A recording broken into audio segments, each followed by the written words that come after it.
Hello नमस्ते माई करछी से कलम तक फैमिली। मैं हूँ रचना और डेली ब्लॉग में आज की ब्लॉग में सभी लेडीज़ के लिए एक बहुत ही ख़ास बात है जो मैं आपसे शेयर कर रही हूँ। और उसको सुनने के बाद आप भी उससे अपने आप को लिंक कर पाइएगा कि हाँ, सच में आपके साथ भी ऐसा होता है। तो सबसे पहले सुबह की शुरुआत हो जाती है, घर की क्लीनिंग, डस्टिंग, बच्चे को स्कूल भेजना। और अभी स्कूल की छुट्टियां चल रही हैं क्योंकि फाइनल एग्ज़ाम होने वाले हैं, तो स्कूल से स्टडी लीव मिला हुआ है। और बेसिकली अगर ये बोलूँ कि एग्ज़ाम बच्चों का होता है, पर उससे ज़्यादा प्रेशर और एग्ज़ाम का जो वो होता है ना फीलिंग, वो हमारे ऊपर होता है, हम मम्मियों के ऊपर होता है। तो बिल्कुल सही होगा। तो अभी आजकल तो मेरा यही टास्क होता है कि एग्ज़ाम की तैयारी करवाना, एग्ज़ाम का सैम्पल पेपर बनवाना है, वर्कशीट बनाना है, उसको कंसेप्ट क्लियर होना चाहिए, यही सारी चीज़ें। तो घर की क्लीनिंग, डस्टिंग, नाश्ता बनाने के बाद उसके बाद नहाना धोना और पूजा करना होता है। तो मेरी एक आदत है कि नहाने से पहले मैं अपने बाल को पूरा अच्छे से आगे से झाड़ लेती हूँ और उसके बाद फेस पे आजकल थोड़ी सी ऑयलिंग कर लेती हूँ। सुबह जैतून का तेल है, ये लगा लेती हूँ। इससे क्या फ़ायदा होता है कि अभी जो मौसम हो रहा है ना, वो बहुत ड्राई हो रहा है स्किन सबका, और क्रीम और मॉइस्चराइज़र क्रीम का इस्तेमाल मैं करती नहीं हूँ। तो ये सबसे बेस्ट ऑप्शन होता है कि अगर आप नहाने से पहले अपने फेस पे ऑयल मसाज कर लीजिए तो आपका फेस में ड्राइनेस नहीं आती है। और उसके बाद नॉर्मल अपना फेस वॉश से अपना फेस धुल लीजिए।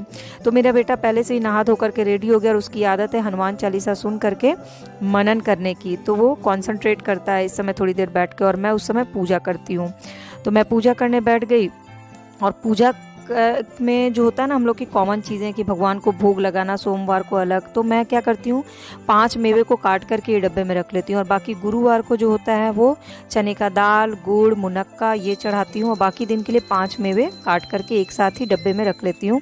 वैसे हर कोई अलग अलग तरह के भोग चढ़ाता है, तो आप अपने घर में भोग लगाने में क्या प्रेफर करते हैं ज़रूर बताइएगा।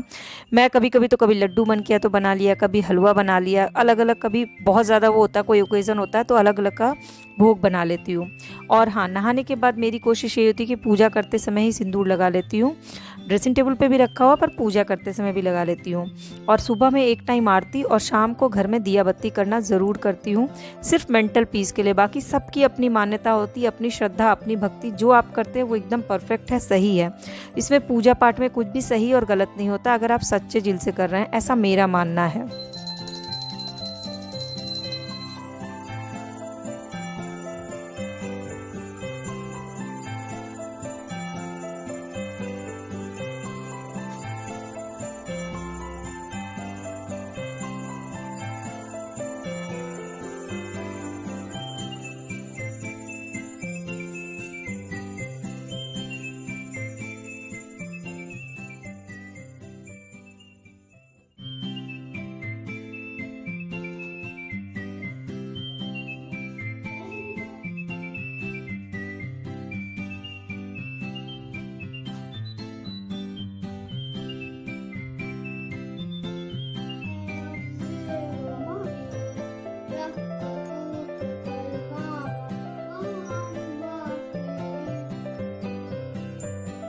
सारे काम करने में लेट इसलिए हो गया क्योंकि टंकी की क्लीनिंग हो रही थी। तो मैंने पानी का स्टोरेज कर लिया खाना बनाने के लिए, और ये बकेट भी भर लिया, ढक्कन वाला बकेट, ताकि खाना बनाते समय पानी की दिक्कत ना हो।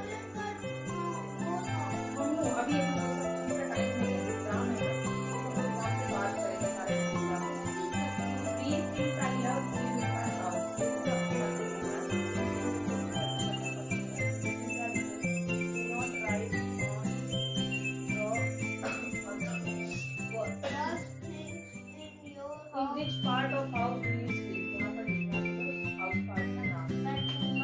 हाँ। ये तो लिखो ना, इसमें 3 लाइन लिखनी है। 3 things लिखने हैं, short में 3 things लिख दो ना, जो तुम्हें अपने घर में करना पसंद है। Type of house। उसके बाद इंग्लिश पढ़ाएंगे, पर ये edit करके कुछ करना पड़ेगा।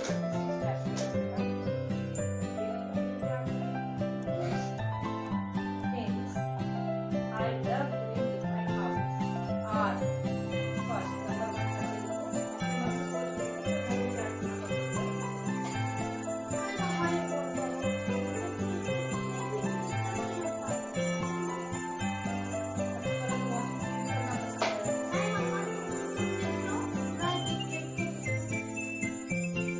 अपने मन से सोच के लिखो,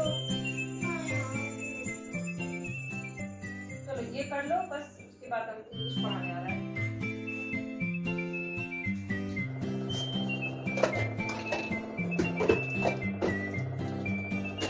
तो खाना बनाने आ गई मैं, और खाने में आज मुझे उस हिसाब से खाना बनाना था जो कम पानी में बन जाए, क्योंकि टंकी की क्लीनिंग हो रही थी और स्टोरेज में पानी से इस्तेमाल करने में भी सोचना पड़ रहा था कि ख़त्म ना हो जाए पानी।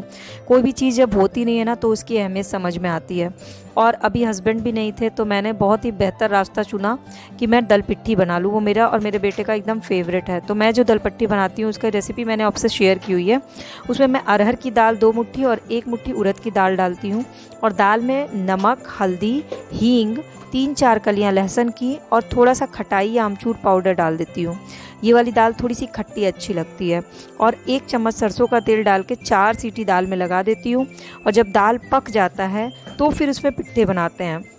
वैसे दाल पिट्ठी कई तरह की बनती है, तो राजस्थानी दाल ढोलकी जो होती है उसकी रेसिपी मैंने शेयर की हुई है आपसे। आप चाहें तो उसे चैनल के प्लेलिस्ट पे देख सकते हैं। आपके घर वालों को वो बहुत पसंद आएगा। मतलब मैं तो जब और भी लोगों के लिए जब बनाती हूँ ना, जब और भी फैमिली मेम्बर्स होते हैं, तो वो राजस्थानी दाल ढोलकी बनाती हूँ। वो थोड़ा मतलब कहते हैं ना स्टेप बाय स्टेप बनता है, पर बहुत ज़बरदस्त बनता है। कंप्लीट रेसिपी होती है, सिर्फ एक डिश। और वैसे जब 2 लोग के लिए बनाना होता है तो ये शॉर्टकट मार लेती हूँ, क्योंकि ये बहुत झटपट बन जाता है। लेकिन इसको भी मैं बिना तड़का दिए नहीं बनाती हूँ। तो बनाते बनाते फिर फ्रूट्स काटना था, तो मैंने तरबूज काट लिया। अब जो मौसम आ गया है ना, अब हम लोगों को पानी वाले फल खाने चाहिए, क्योंकि शरीर में ताकि पानी की कमी ना हो। तो इसमें बेस्ट ऑप्शन होता है वाटरमेलन। और वाटरमेलन में ऊपर से अगर आप काला नमक डाल के खाइएगा तो खट्टा मीठा स्वाद बहुत टेस्टी लगता है।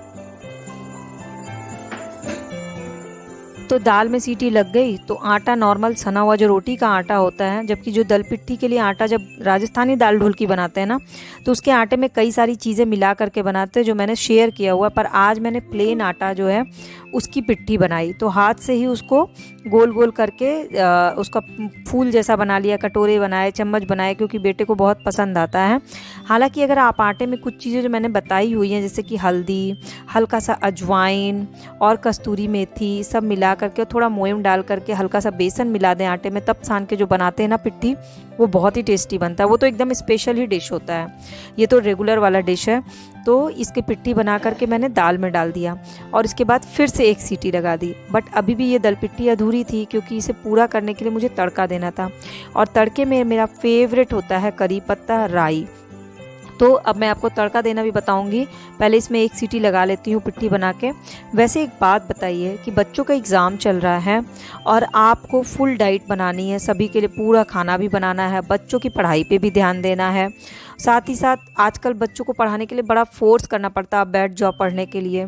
ये एक मेंटल स्ट्रेस भी झेलना होता है दिन भर। तो ये आप लोग कैसे इस चीज़ को अपने मतलब कहते हैं ना ओवरऑल कैसे इसको मैनेज करती हैं, ये मुझसे ज़रूर शेयर करिएगा। क्योंकि कभी कभी क्या होता है, मेरा एकदम मेंटल स्ट्रेस लेवल ना बहुत ऊपर चला जाता है। पूरे दिन यही सब झेल के लगता है कि मैं बहुत ज़्यादा झेल रही हूँ, परेशान हो जाती हूँ इस चीज़ों से। क्योंकि मेरी आदत है ना कि पढ़ने के लिए किसी को बोलना ना पड़े। जो भी काम करे वो मन से करे, अपने शौक़ से करे, और ज़बरदस्ती किसी को पढ़ा नहीं सकते। तो जब मेरे बेटे की इच्छा होती है तो ही मैं उसे पढ़ाना चाहती हूँ, मैं ज़बरदस्ती बैठा के नहीं पढ़ा सकती। इससे मेरा मेंटल स्ट्रेस लेवल बढ़ जाता है। तो आपके घर में आपकी क्या सिचुएशन होती है बच्चों के एग्ज़ाम टाइम में, घर, किचन, बच्चा सब कुछ देखने में, कैसे उस चीज़ को मैनेज करती हैं, प्लीज़ मुझसे ज़रूर शेयर करिएगा। तो मैंने तड़के में घी डाला, घी के बाद इसमें करी पत्ता काट के डाला ताकि बहुत फ़ायदा करे और टेस्ट भी अच्छा आए। राई डाला और ऊपर से कश्मीरी लाल मिर्च पाउडर, तो कि ताकि रंग बहुत अच्छा आ जाए। करी पत्ता जिसको मीठी नीम कहते हैं, बहुत फ़ायदेमंद होता है। जिनके बाल झड़ रहे हैं उन्हें कच्चा ही करी पत्ता खा लेना चाहिए। और जिनकी स्किन में एंटी एजिंग जिनको रखना हो, एज के इफेक्ट ना है, वो भी करी पत्ता खाया करें। या अपने सुबह जो ग्रीन जूस मैं बनाती हूँ उसमें भी करी पत्ता डालती हूँ, तो वो भी डाल करके इस्तेमाल कर सकते हैं। या डे टू डे लाइफ में आप बार बार करी पत्ते का इस्तेमाल करें, क्योंकि करी पत्ता के इतने सारे फ़ायदे हैं जो आपको पता भी नहीं होंगे। हालांकि मैंने अपने सेहतमंद सोमवार में उसके फ़ायदे आपसे शेयर किए हुए हैं। अगर आपने नहीं देखा है तो ज़रूर देखिएगा। और अगर इसके फ़ायदे जानना चाहते हैं तो कमेंट करके बताइएगा, मैं आपको ज़रूर इसके सारे इंपॉर्टेंट फ़ायदे तो ज़रूर बता दूंगी, ताकि अगर आप करी पत्ता नहीं खाते या कम मात्रा में खाते हैं तो आप उसको डेली खाना शुरू कर दीजिए। तो तड़का दे दिया, मतलब मैं एक करी पत्ता का तड़का दे रही थी और उससे आपको कितनी सारी। स्कूल में उसके एक फ्रेंड ने उससे पूछा कि तुम्हें ना सारे चैप्टर्स इतने अच्छे से लर्न रहते हैं, सारी चीज़ें तुमसे जो भी पूछता हूँ सब बता देते, मैम को भी तुम बता देते हो और सारे क्वेश्चन आंसर्स भी सॉल्व कर लेते हो। तो तुम्हारे ट्यूशन के जो सर हैं या मैम हैं जो तुम्हें पढ़ाती हैं ट्यूशन, वो तो तुम्हें बहुत प्यार करती होंगी या तुम्हें मार के पढ़ाती है, ऐसे उससे ट्यूशन के बारे में पूछ रहा था। तो मेरे बेटे ने मुझे आकर के बताया कि मम्मा मेरे फ्रेंड ने मुझे ऐसे ऐसे पूछा, और जब मैंने उसको बताया कि मुझे मेरी मम्मा ही ट्यूशन पढ़ाती है, तो वो मुझसे पूछ रहा था कि तुम्हारी मम्मा हाउसवाइफ है क्या, फिर तुम्हें ट्यूशन कैसे पढ़ाती है। तो मुझे समझ ही नहीं आया कि इसका क्या जवाब देना है कि हाउसवाइफ है मम्मा तो ट्यूशन कैसे पढ़ाती है। एक्चुअली मेरा बेटा वो थॉट समझ ही नहीं पाया। तो फिर मुझे वो उसको तो मैंने नहीं समझाया, लेकिन मैं फिर खुद सोचने लगी कि बड़े तो बड़े, बच्चों में भी ये एक थॉट बना हुआ है कि जो हाउसवाइफ्स होती हैं, जो घर में किचन में काम करती हैं, खाना बना करके खिलाती हैं, कपड़े देखना या घर की साफ सफाई करना, बच्चों के दिमाग में भी ये फीडेड है कि वो मम्मी जो लोग होती हैं, ये मम्मी लोग, वो ट्यूशन नहीं पढ़ा सकती क्योंकि वो ज़्यादा पढ़ी लिखी नहीं होती है, वो हमें नहीं पढ़ा सकती। शायद इसीलिए कहते हैं कि बच्चे अक्सर अपनी मम्मियों को ये बोलते हुए पाए जाते हैं, बोल देते हैं अरे तुम नहीं समझोगी, तुम्हें नहीं आता है, तुम मेरे स्कूल मत जाना। एक्चुअली ये रियलिटी है। मुझे अब जाकर के, जैसे कहते हैं ना, जब आपको अनुभव होता है तो समझ में आता है। अब मुझे अपने अनुभव के थ्रू समझ में आ रहा है कि स्कूल्स में भी बच्चों के यही थॉट है कि जो मम्मी लोग घर को देखती हैं, हाउस वाइफ्स हैं, नॉट होम मेकर, हाउस वाइफ्स हैं, वो पढ़ा नहीं सकती हैं। तो पिछले दिनों जब से, मतलब मैं तो पहले से ही वर्कशीट और चैप्टर रीडिंग, ये सारे चैप्टर्स का वो पूरा वीडियो पोस्ट कर रही हूँ। तो मेरे बेटे ने अपने दोस्त को जाके बताया कि मेरी मम्मा एक यूट्यूबर है। तो उसने शायद वीडियोस देखी, इसने चैनल का नाम बताया, वीडियोस देखी, तो बोला तुम्हारी मम्मा तो बहुत अच्छा पढ़ाती है। तो उसको ना एक, तो तुम्हारी मम्मा घर में खाना भी बनाती है क्या? तो उसने बोला कि हाँ, मेरे बेटे ने बोला। तो उसको बहुत आश्चर्य हुआ। तो ये जो एक चीज़ है, ये मुझे लगता है कि अपने बच्चों के दिमाग से उस बात को डिलीट करने का रास्ता सिर्फ और सिर्फ आप लोगों के पास है, उन सारी मम्मी लोग के पास है जिनके बच्चों के दिमाग में ये बैठ गया कि मेरी मम्मी खाना बनाती है, घर सफाई करती है, कपड़े धुलती है, मेरी मम्मी का यही काम है। उनके इस थॉट को आप ज़बरदस्ती बैठा करके नहीं सॉल्व कर सकते, चेंज कर सकते। उस थॉट को चेंज करने के लिए बच्चे जो देखते हैं वही समझते हैं, वही सीखते हैं। तो इसीलिए शायद मेरे बेटे को वो चीज़ समझ ही नहीं आई, क्योंकि उसने देखा ही नहीं। उसने देखा कि मैं खाना भी बनाती हूँ, मैं पढ़ाई भी करती हूँ। तो मेरा पर्सनल लेवल पे यही मानना है कि आप घर देखिए, खाना बनाइए। बहुत, मतलब ये कहते हैं ना, ये सब क्रिएटिविटी का काम है, घर को सफाई करना, घर को मेंटेन करना, ये सारी क्रिएटिविटी आप जानती है। लेकिन उसके साथ साथ अगर आप 2-4 न्यूज़ पढ़ लेती हैं और बच्चों से डिस्कस कर लेते हैं या फैमिली मेम्बर से डिस्कस कर लेते हैं, या कुछ भी खाना बना रही हो उसके हेल्थ बेनिफिट्स बताती है कि पपीता खाने के ये फ़ायदे होते हैं, साग खाने के ये फ़ायदे नुकसान होते हैं, सिर्फ आपके द्वारा बताया गया 3 या 4 लाइन ना आपके घर में, आपके फैमिली मेम्बर्स, आपके बच्चों, सबकी थॉट आपके प्रति जो है वो चेंज कर देगी। और इससे सिर्फ और सिर्फ उनके थॉट ही नहीं चेंज होंगे, क्योंकि हमें दूसरों के लिए कुछ नहीं करना, इससे आपका भी कॉन्फिडेंस बढ़ेगा। जब आप चीज़ों में, बाकी चीज़ों में भी थोड़ा थोड़ा इंटरेस्ट लेने लगेंगी। ये नहीं होना चाहिए कि हमारा बस ये काम है। आप खुद अगर इंटरेस्ट लेकर 4 लाइन न्यूज़ पढ़ लेते हैं, 4 लाइन कुछ भी इंटरेस्टिंग चीज़ें पढ़ लेते हैं, तो आपका खुद का भी कॉन्फिडेंस बढ़ेगा। क्योंकि हाउसवाइफ्स के साथ सबसे बड़ी प्रॉब्लम क्या होती है पता है? घर में बैठे बैठे, घर के ही काम करते करते उनका कॉन्फिडेंस धीरे धीरे कम हो जाता है। अपने ऊपर सेल्फ कॉन्फिडेंस जो होता है कि वो कुछ और भी कर सकती है, ये कम हो जाता है। और मुझे लगता है कि ये कम नहीं होना चाहिए। अगर ये धीरे धीरे रोज़ 2-2% भी बढ़ता है ना, तो आप घर बैठे भी बहुत सारे काम कर सकती हैं। तो मेरा बस आज की ये छोटी सी बात यही थी जो आपसे शेयर करनी थी। अब आपके बच्चों का, आपके घर वालों के बारे में, आपके घर वालों का आपके बारे में क्या सोच है, वो मुझे आप कमेंट या व्हाट्सएप पे ज़रूर बताइएगा, ताकि मैं अगली वीडियो में अपने ब्लॉग में आपसे वो बातें भी शेयर कर सकूं। फिलहाल आज की ब्लॉग पूरी देखी आपने। ब्लॉग में सबसे अच्छा क्या लगा ये बताइएगा, और मेरी ब्लॉग्स आपको कैसी लगती है ये भी ज़रूर बताइए।